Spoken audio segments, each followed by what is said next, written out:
Disconnecting from the person you think you need to be is the recipe for reconnecting to the person your soul designed for you to be. I remember being in a group of spiritual sisters, and having women to talk with about my spiritual growth and development seemed like the medicine I didn't know I needed, especially after leaving a toxic relationship. And my naivety at the time shielded me from realizing that I was actually more of a project than a person that deserved respect in that group. So when the group dismantled, as most things do, built under false premises do, I realized how my naivety and willingness to make myself small, to make others feel comfortable around me, was my Achilles heel in my personal and spiritual development. I learned that placating to others' emotions doesn't garner respect. It makes you tolerable so long as you stay in the box that you built for yourself.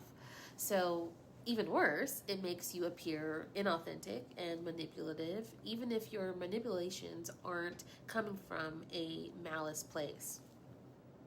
So I had to disconnect from the stories of my people pleaser and inner approval seeker that were concocted by those versions of me to play a role in order to be a person worthy of having a place in someone's life. I had to disconnect from the version of me that felt safe being small, that put people on a pedestal while they kept me at ground level, and that valued being performative versus authentically me.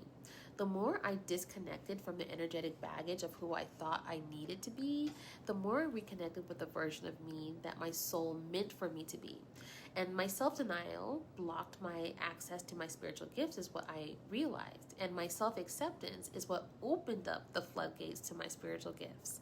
My intuition sharpened. I was trusted by God's source universe to access more of my spiritual gifts and guidance. Clear vision and clear knowing developed with more precision and refinement. So why is this important? You have spiritual gifts laying dormant inside of you, waiting to be birthed. Yet there's a part of you that may be placating to a version of you that you think you need to be based on your religious upbringing or your familial ties or societal expectations.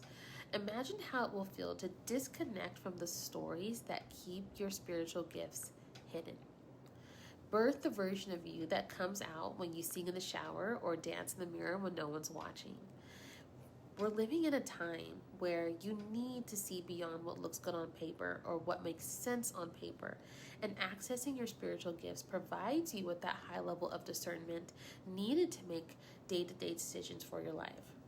To access more of your spiritual gifts so you can have clear guidance on what direction to take requires you to have more self-acceptance of yourself.